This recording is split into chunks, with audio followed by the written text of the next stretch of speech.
Thank you for watching Lord Take the Field.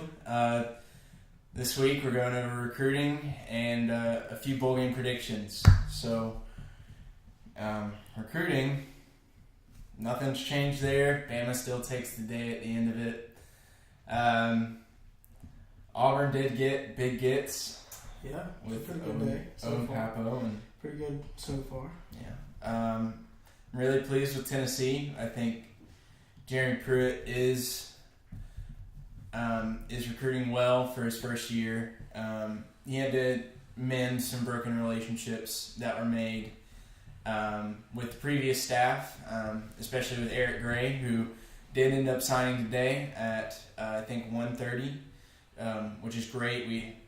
We Tennessee had a huge need at running back that we needed to fill, so I'm really happy about that and really excited to see what he gives us on the running game. Ohio State did feel the effects of Urban Meyer. I got the rankings pulled up here. They fell to number 12.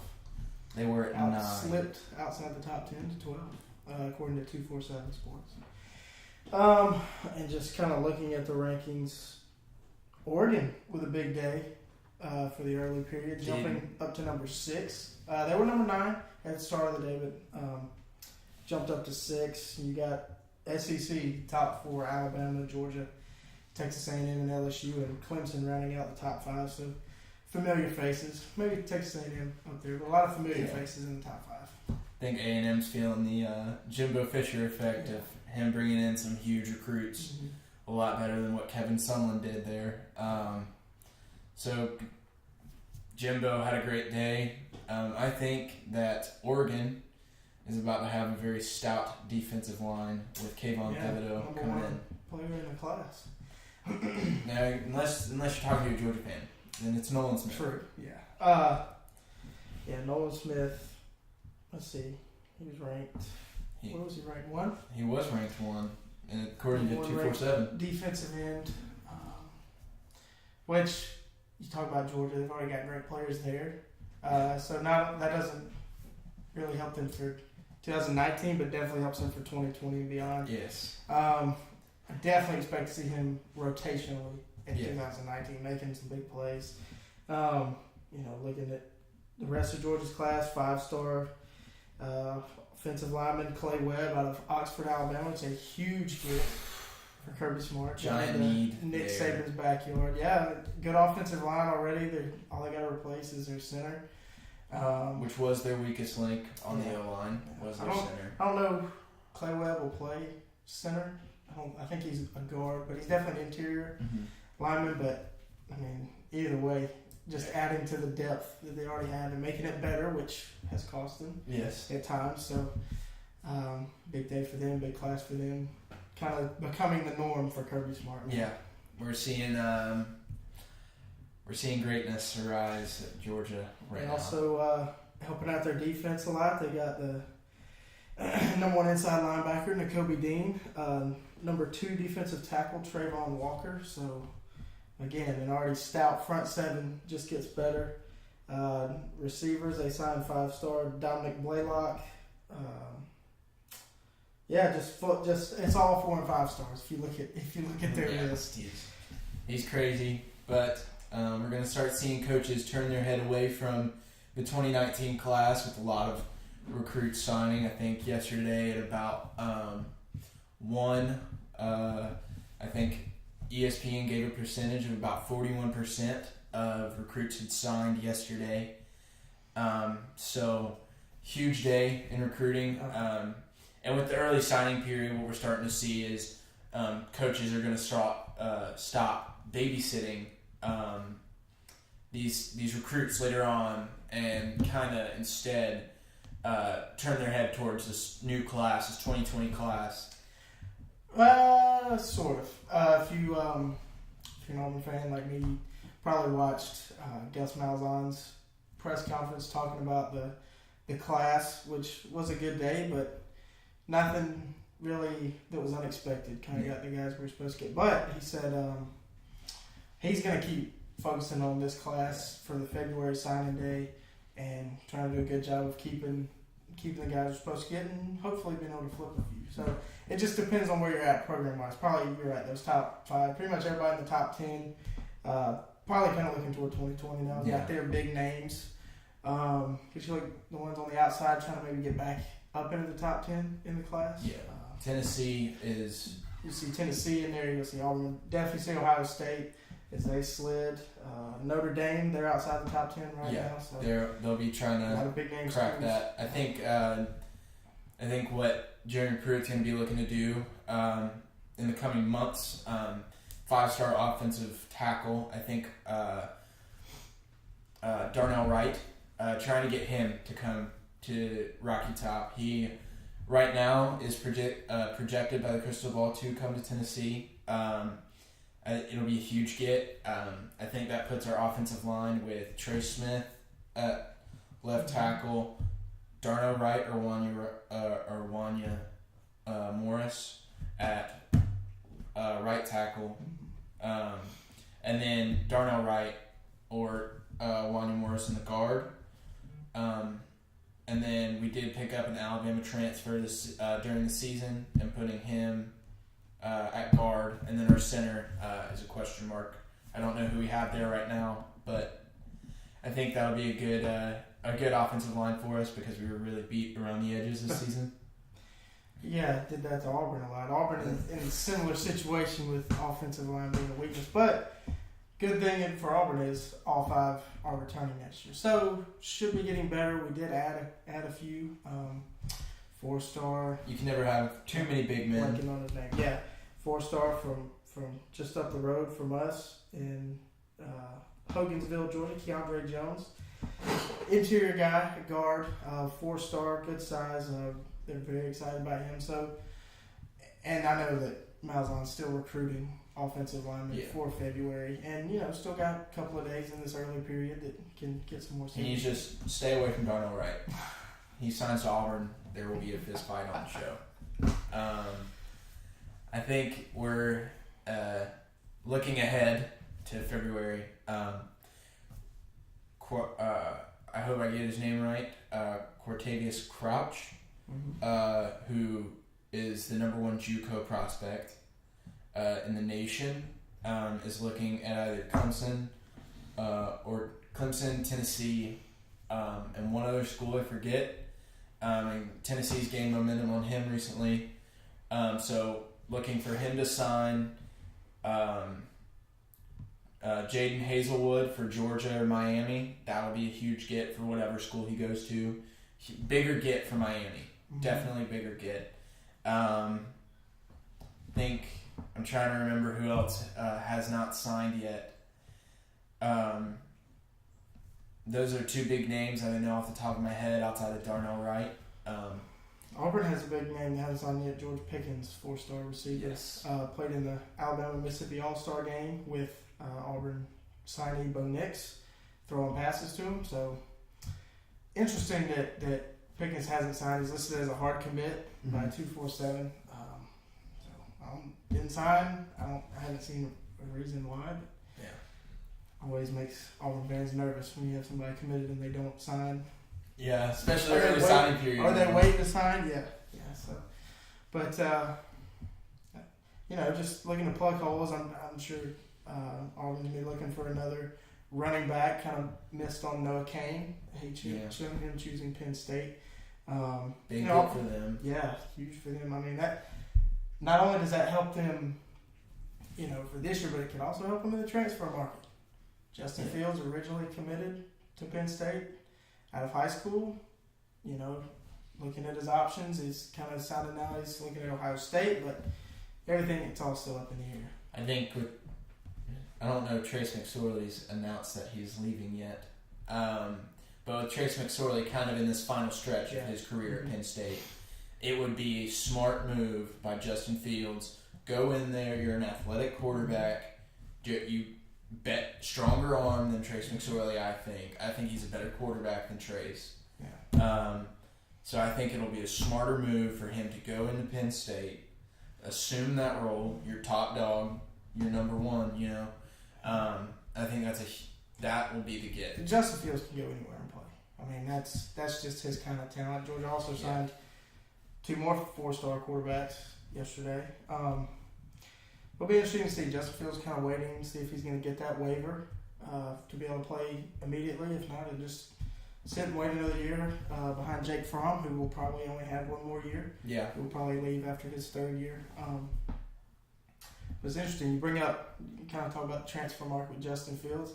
School that had a big day in the early signing period with transfers is Miami. What about Missouri? Missouri too. I mean, not just Kelly Bryant, but they bring in Sean Robinson from TCU. But Miami bringing in Asa Martin, transferring away from Auburn. He was a Mr. Football in the state of Alabama, Player of the Year. I got a couple offensive linemen to add to their class. I know Auburn was looking at them. So Mark Richt, once again, whooping Auburn's tail. Yeah. The transfer market this season was interesting. It was stacked. Very stacked. And it's looking to get even more stacked if Justin going to Fields get goes bigger. through. I think this was just the start, the tip of the iceberg. It's going to get a lot bigger. And you brought up last episode how we're starting to see freshmen come in and start immediately. Yeah. And I think what this is kind of the sign of it, that freshmen are now wanting to start immediately. They're feeling mature enough. They're feeling ready enough. I think it's that, and it's coaches now. They're kind of maybe not feeling the heat of it, but kind of seeing like these good freshmen that are coming in, they're going to leave after 3 years anyway. There's no need to redshirt them and save them a year. I mean, now you got to win every game. You got to win every game if you want to win a championship. So they're going to play the best guys out there. Probably 10, 15 years ago, if you had that really prized recruit coming in, you redshirt him and save him. But it's changing. College football is that good recruit would be that ace up your sleeve next season. But now it's you got to play your cards immediately, or you're not going. It's also the kind of this thing going around where it's like if you're not winning, you're out. Yeah, it doesn't matter what. Doesn't matter how you're recruiting. Doesn't matter what the state of the program is. If you're not winning games, you're not doing good enough. Yeah. I think a big day that we haven't talking about winning games. I think a team that's 1 game away, honestly, Texas. Yeah. Texas is a 1 game away team. Mm-hmm. I think they don't lose to West Virginia. They beat Oklahoma. Yeah, they're in a situation like Auburn last year, having to play their rival twice, regular season, and then try to win their conference. They wouldn't make a playoff had they beat Oklahoma, but to be right up there. I think they would have been top 10. Yeah, they would have definitely been top 10. Everybody talking about Texas being back, them beating Oklahoma would have been back. Yeah, beating Oklahoma twice, you're back. Especially Kyler Murray. They're 1 game away. Yeah, they're a 1 game away team. We're going to roll into bowl predictions here with this one, but if Texas can knock off Georgia in the Sugar Bowl, we might be saying they're back. I mean, that would be a huge statement win for Tom Herman. Yes. Beating the team that was really 1 game away from being back in the playoff. Texas. But he's already been talking smack. Yeah. Tom Herman. Not a formidable run game. Mm-hmm. I know you have feelings on that. I don't think anybody should be talking smack about the SEC because we see it all the time in the SEC proving wrong. Doesn't matter who it is. Yeah, I think Vandy even talked smack about the SEC. Got smacked. But anyway, I can't talk much. They did thrax us this year. So, but bowl predictions. Yeah, let's do some bowl predictions. All right, ready for my big take? Let's go. Let's hear. Notre Dame, Clemson. Clemson struggles struggles in pass defense. They do. Mm-hmm. It's well known. It's well recorded. Mm-hmm. I do believe that Clemson is going to beat Notre Dame, but I don't think it's going to be a blowout at all. I think it will be a 7-point game, 24-17. I hear you on that one, but I think Clemson can pull away late to at least win by 2 touchdowns. It's going to be a close game. It's going to be competitive. When you have a month off, anything can happen. Everybody gets healthy. Everybody gets ready to go, focused on playing one opponent. Like Notre Dame's going to focus on Clemson. They're going to find a way to somehow block that defensive line. I mean, they're going to. If not, then their defensive line of Clemson proves that they're the best. Yeah, whether it's cut blocking, but I don't expect to see that from Brian Kelly after comments this season about Vandy using cut blocking tactics. And then Oklahoma and Bama. Bama. Yeah. The offensive.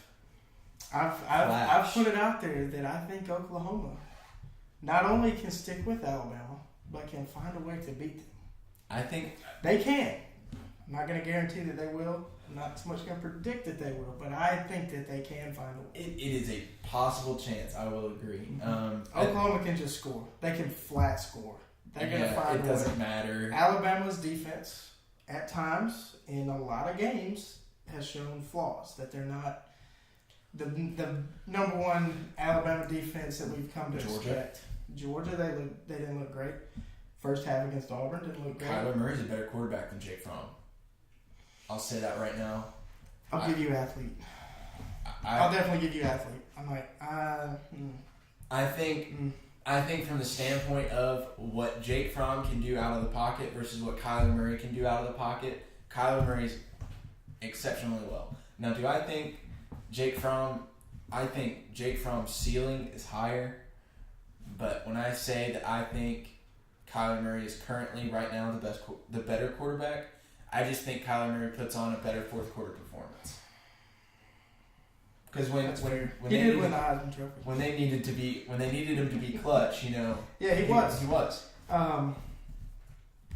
You can make the same argument for Jake Fromm.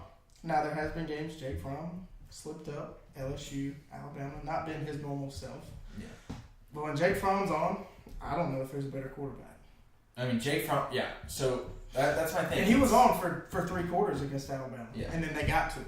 Are you ready to hear my comparison? My Jake Fromm comparison. Go for it. Bo Wallace. Do you remember when Ole Miss said bad Bo, good Bo? Yeah, I'm out on that one. You got. I am so. No. But here's what I'm saying. When he's on, he's on. When he's off, he's off. But Auburn had played Bo Wallace 4 times. I think there was only 1 game of bad Bo, and I don't think he beat Auburn once. He may have beat us 1 time. But I think he was good Bo a lot more than bad Bo. I just think Auburn. In the 50-50 concept where you don't know what you're gonna get out of Jake Fromm. That's kind of what. But you know what you're gonna get from Jake Fromm. He's gonna be good. He's gonna complete his passes. He's gonna have control of the offense. Now, let's look at the LSU game. Worst game he's ever played. I don't know what was going on. He couldn't hit anybody. I think they should have ran the ball more. You're right. That would have opened up passing lanes. And that's what Georgia does. They run to set up the throw. Yeah. When they can run, they're gonna throw. But you look at the Alabama game, they didn't run so much. At least early on, it was a lot of throwing, and Jake was on from the kickoff. Well, I think Bama's secondary is compared to secondaries in the past that had Eddie Jackson, Cyrus Jones. There's players at Clinton Dix. Yeah. Minka Fitzpatrick. I don't see that in Bama this year. I don't know who their big guy in the secondary is. Yeah, they got Deontay Thompson at safety, kind of playing that Minka Fitzpatrick. That come into the box. Yeah, he's an in the box guy. Kind of can do it all. Got great speed. But he's not a ball hog. No, they don't really have that ball hogging guy yet. But I think just that game was just Jake Fromm just being remarkable. I mean, that was probably the best quarterback. That's probably one of the best. You gotta have perfect quarterback play to beat Alabama, and granted, you pretty much have to have it for 4 quarters. Jake Fromm was that for 3 quarters, and that was. If he can put together a fourth quarter, I will say that if he can put up a fourth quarter, win a national championship next season. So that means he's gonna have to beat Bama at some point. So he will beat Auburn. Beat Bama. I think he beats Auburn. Beat Auburn. Beat Florida. He'll beat Florida. I think if he can put up a fourth quarter against Bama. He'll need a fourth quarter against Bama. That's probably it. Out of those 3 games, I think he is signed in the first round. I think he's first round right now. If he was coming out this year, I think this puts him. I think it'll raise his stock though easily. Because kind of right now for me, his arm looked a lot stronger this year. Yeah, he made big strides this year from year 1 to year 2. We'll see if he can make those from 2 to 3. So we've talked about the playoff. Kind of talked about some quarterbacks. Let's talk about some of the other bowl games. Some New Year's Six. We gotta talk about Auburn Purdue. I gotta talk about Auburn Purdue. Purdue's gonna run all over Auburn. I don't know about run. Purdue's a good team. They're a really good 6-6 Jeff team. Brom has them on the right direction. Jeff Brom is a very good coach. He's a great offensive mind. With the changes happening at Auburn, it's probably going to be ugly. It's going to be one of those ugly Auburn wins. I do think Auburn's going to pull it out. It's going to be a tight one. We're going to have to run the ball. It'll be an interesting game. It'll be very interesting. Gus Malzahn's back, calling plays. He's taking back over. And he's come out and said he's gonna play some different quarterbacks. It's not gonna be all Jarrett Stidham with him moving on to the NFL, and we gotta bring something. We gotta get somebody with experience. I'm gonna be really, really open about this. I want to see Joey Gatewood play. Malzahn said he's going to, but we'll see how much that. I want it more than Malik Willis. Me too. Just the upside. The ceiling of Joey Gatewood, I think, is much higher than Malik Willis. With Malik Willis, you've got that Nick Marshall type. He looks like Nick Marshall. Wears the same number, skinny guy, can really run. All he needs is that sleeve and the bicep hands. He's in. And really, when he's come in, all he's done is run. And he has really good speed at the position. You look at Joey Gatewood. There's been the Cam Newton comparisons. He kind of does look like Cam Newton. Not really as tall, but has a big arm, tall guy. Coming in the spring. Bo Nix. Yeah. Well, Gus Malzahn said it'll be an open competition come spring. It'll be very interesting to see what happens. And then, so the game that I'm always excited to watch, no matter what. Period. I love the way the field is just. It's a beautiful field. It's a beautiful environment. Just watching it from start to finish. The Rose Bowl. Yeah, love the Rose Bowl. Washington, Ohio State. Yeah, this is another interesting game. You have Urban Meyer moving out, Ryan Day coming in. It'll be interesting to see how they play that out. Like who's kind of been running the show. Ohio State, we know the players and how good they are. Dwayne Haskins, I think, is going to have a big day against Washington. Definitely think Ohio State's going to win amid all the. Yeah. It's a coaching change, but I don't think it's much of a distraction because they know who it's going to be. They've been with Ryan Day for as long as anybody's been there. It's not a culture shock. No. It's nothing huge. It's not like going from.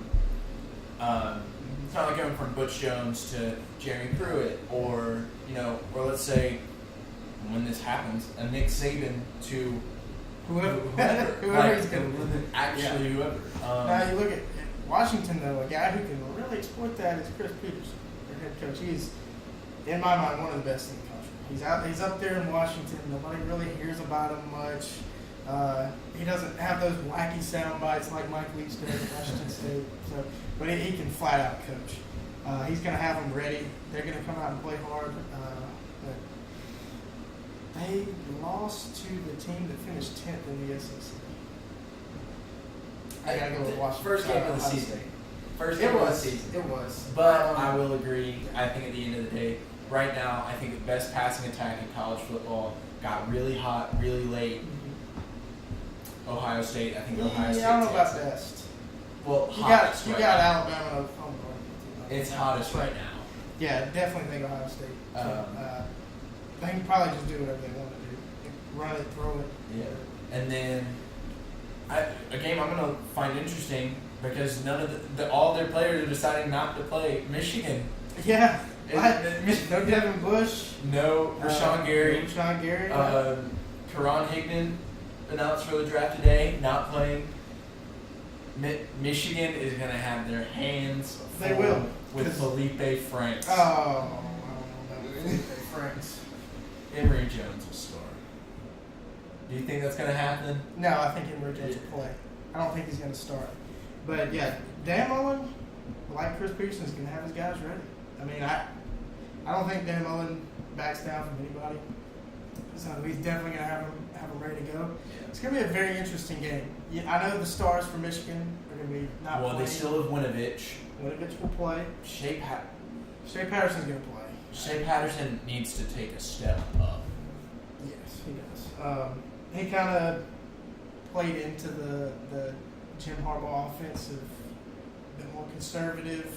Yeah. Takes many chances, which is opposite of how he was at Ole Miss with Hugh Freeze. So he's a guy that takes on the character of his head coach. But if he has a big day, Michigan won't have any problems. But we'll see. Without Karan Higdon, their number one running back, they definitely run first. So we'll be interesting to see how much they can run against a Florida front seven that is Pretty stout. better than you think. Better than you would think. Pretty stout. Fiesta Bowl, LSU and UCF. I'll let you take this one first, because All right. probably nobody's going to agree with what I say. I have very harsh feelings about UCF. One, they aren't national champions. Two, never in a million years does UCF deserve to be in the college football playoff. I really do think that they play absolutely no one. Their strength of schedule is ridiculous, and they barely beat those teams. It's a miracle they're undefeated this far. My thoughts and prayers go out to Mackenzie Milton. Great guy, amazing character, but great quarterback. At the end of the day, UCF does not deserve to be in the college football playoff. I think that LSU and Ed and Coach O took note after the Auburn loss last season, and I think LSU comes into town and handles business. Now, do I think they're going to blow them out? Absolutely not. I don't think that LSU has. I don't think LSU is going to wipe the floor with them, because I don't think Devin White is playing. I could be. Brady Williams is not. I know that. Yeah. So I think. I'm not sure about Devin White. But I think Ed O turns on the heat on defense, makes their young new quarterback. You're stepping in, feel that pressure, and I think that LSU takes it by at least a touchdown. I don't see a field goal game in this one. All right, Will. I have the exact opposite. UCF, I think. Now, I'm not going to say robbed, but they deserve a shot. If they have another year like this year, you cannot deny them a shot like the last 2 years. They have won 25 straight games. Last time that happened was... What other school has won even 18 straight games? In recent memory? None. None. The last team to do it was Nebraska in the 90s. What, to win 20? To win, yes. 20, yeah, okay. You can't deny what they've done. I don't care who you're playing, because you look in their conference, all the other schools in the American Athletic Conference have the same level of talent. Now, there are a few exceptions, big one being Ed Oliver at Houston, but they're all rated the same. They come out of high school. 2, 3-star guys. I don't think UCF's national champions. That's the only knock I have against them. But 25 straight wins? Come on now. Nobody does that. I don't care who. I don't care who you've played.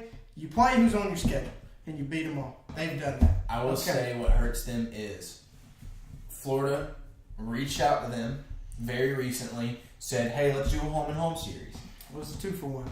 2 in Gainesville, 1 in Orlando. Yeah. Which and UCF I see both said sides. no. I see both sides of that. And I don't. If it you want is to it is really one-sided for Florida. But then again, you look at these other who are big-time programs now, what they've done in the past. The big one, really, the first one being Florida State. Bobby Bowden said, "We'll play you anytime, anywhere," and that for UCF should be their mindset, because it's worked in the past. They should just do it. But I don't know. It's stepping up and playing Florida in the regular season. It's a tall task. Having to go to Gainesville, and with all the talk that they've had, claiming to be national champions, you want to that's take a tall task. You want to take the title. You do. Back it up. Yep. Back it up. I Go agree with and you play on that. an SEC team In the regular season, not the bowl game. in the regular season. With a good coach, I think it makes sense to go. Not to say, no, we're not playing this. No, we're not taking your deal. If it's a 2-for-1 and I'm UCF, I'm saying, you know what? If I think I'm that good and I'm claiming to be a national champion, I'm taking it. Mm-hmm. I agree with you on that one. But for the Fiesta Bowl, for the game, I think UCF will handle LSU about like they handled Auburn in the Peach Bowl last So year. a late comeback. Watching that game, Auburn had no control of that game. It was a close game, but it kind of felt like one of those games where Auburn's not going to pull this one out. UCF's got to come back. Auburn really did nothing on offense the whole game. UCF's defense had Auburn pretty well tied up. It'll be similar to that, but in a different way. Like LSU, just ball control, pro style, I formation. They're going to try to out physical UCF, and they probably will up front. They will out physical UCF, but UCF is explosive enough and just flat out good enough to hang, and I think win. I think they're going to beat LSU, and I think when I talked about it before, I said they were going to win by 10. I think UCF can beat LSU by 10 points in the Fiesta Bowl. I just don't see it. I think this UCF team is not as good as last year, honestly. No, they're not. They're not. And I think, I will say at the end of last year, when the final college football playoff came out, I thought to myself, we should give them a chance. I thought last year we should have given them a chance. Now this year, I'm over it. I'm done with Cinderella. It was great. Loved the story. Great while it lasted. I think this is the end of their undefeated streak. LSU wins it. Here's why I think they're going to keep it going. Mackenzie Milton goes down. Heart and soul of that team. They're in the middle of a game when he goes down. When it's tight, I think they were down at the time when he came out. They come back and win the game. Memphis in the American Conference Championship game, they get down big and come back and win. They got down a couple touchdowns and came back and won. The chip on UCF's shoulder is the biggest that I think I've ever seen. I mean, they flat want to win more than anybody else, and they show it. Okay, UCF's thing is they run the ball. They can still run the ball. Against that LSU front? No. I think they did it against Auburn's front seven last year. LSU's front seven is as good as they come this year. I really do think they take it. I think LSU takes it, but different game. Fun teams to watch, I think. Penn State, Kentucky.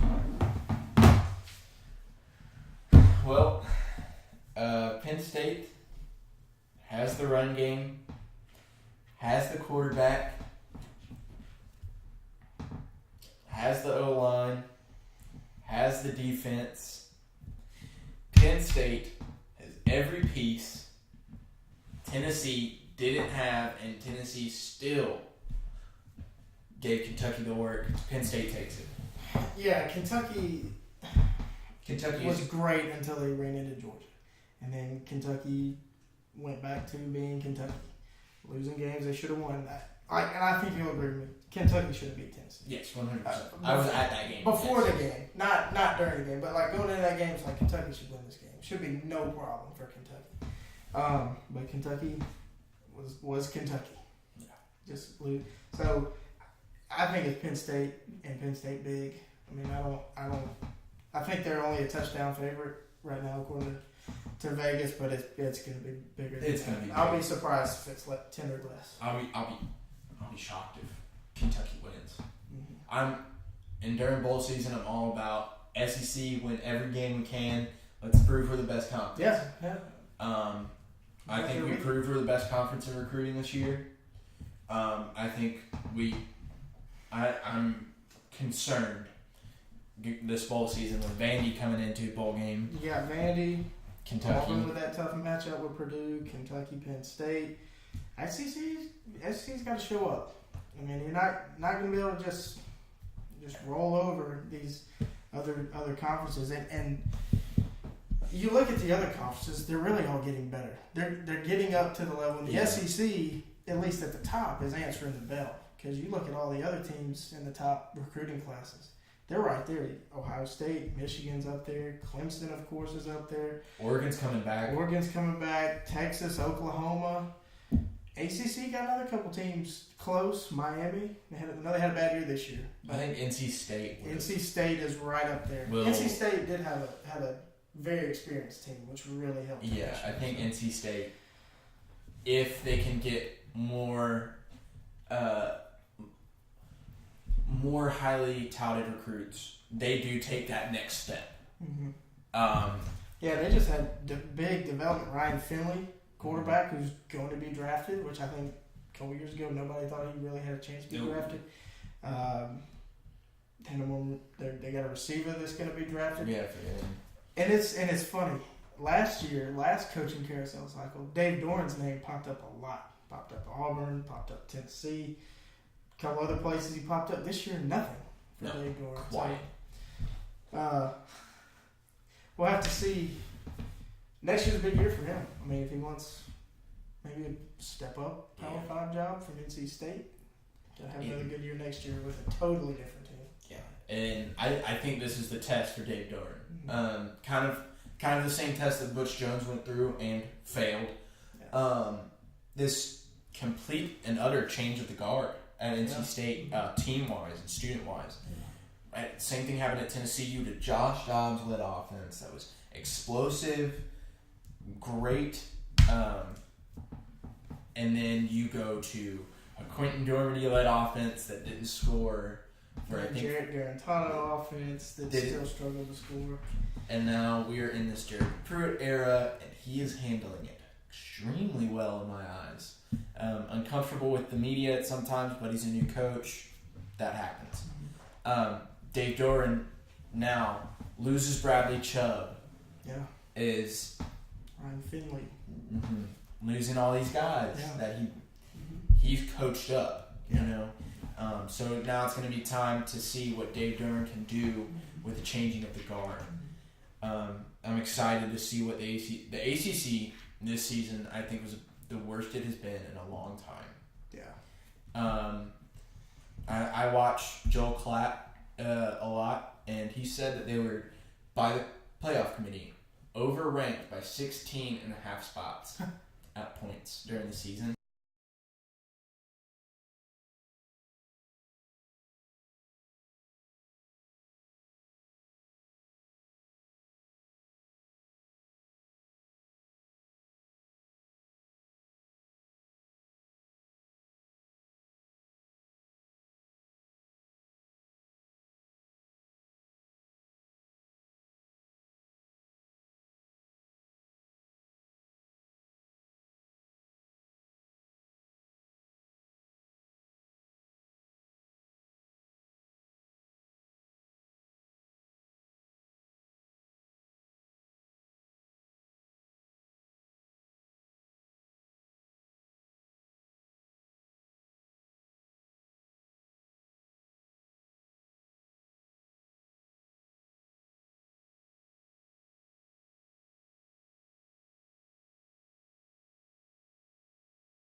So as you can see, we didn't get the rest of the conversation, guys. I'm really sorry about that. Something happened with my phone, but feel free to leave your comments down below. Like, comment, subscribe, like always. You saw us today debate UCF and the playoff expansion. We'd love to hear your thoughts on that. Thanks for watching. Have a great rest of your day, guys.